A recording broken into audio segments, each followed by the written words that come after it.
So, right. People, I mean, let's be honest, like it's often, you go to a party and then there's like this wise old uncle or aunt in the corner and they're like, well, money can't buy you happiness. Money's not gonna like stop chasing money your whole life because it's not gonna give you that satisfaction that you're looking for. But, I'm curious, Pete, like can money buy you happiness? What's the story on this?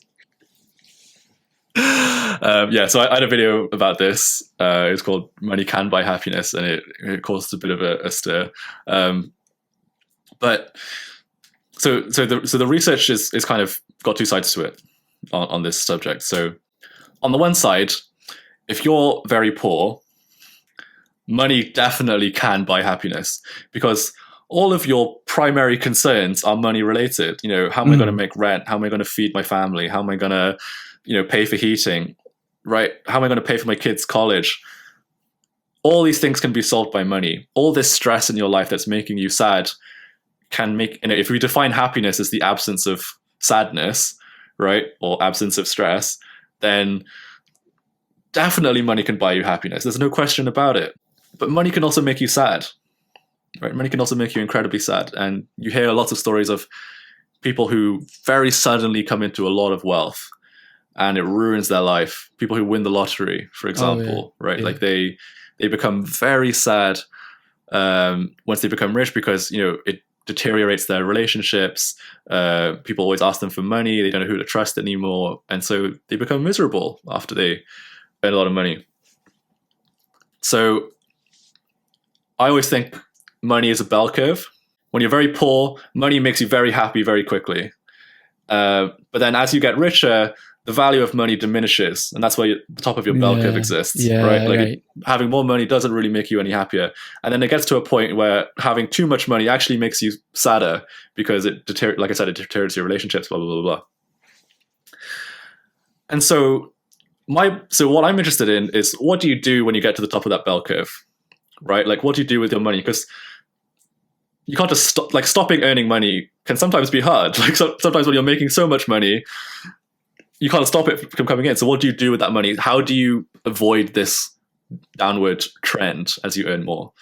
And what the research shows is that how you spend your money is actually more important than the money itself.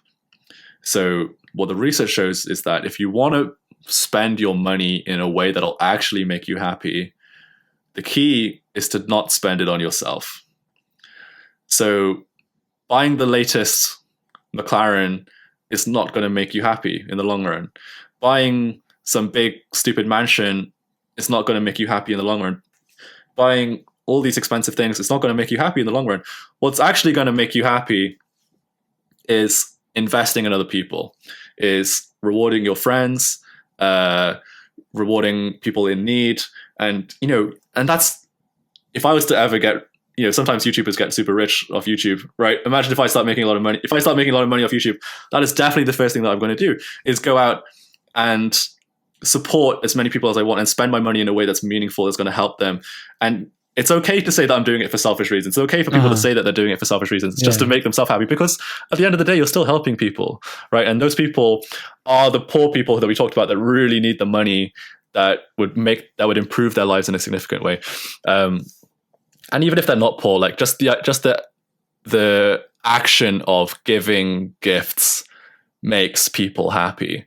And, it's interesting to talk about this in the context of YouTube too, because you see that this is actually a trend on YouTube, is that not only is giving gifts making people happy, but just watching people give gifts is actually makes us happy as well, right? Like Mr. Beast, I was going to say, has 55 million subscribers, right? The main premise of his channel is just giving money to people, and it's so rewarding for, if you listen to interviews with Mr. Beast, it's so rewarding for him to spend that money on other people. Like he'd much rather give the money away to other people. He says it's the best feeling in the world to give money to these people and see the happiness and see how much it means to them. David Dobrik, same thing, right? Like he just gives cars to all of his friends, right? Giving cars to your friends, he says, it's the best feeling in the world. He says, like, I've earned so much money on YouTube. When I give cars to my friends, it is the best feeling in the world. There's literally nothing that makes me happier than just giving other people stuff. It makes you feel so good. And so my advice is money can make you happy when you're poor and if you spend it on other people.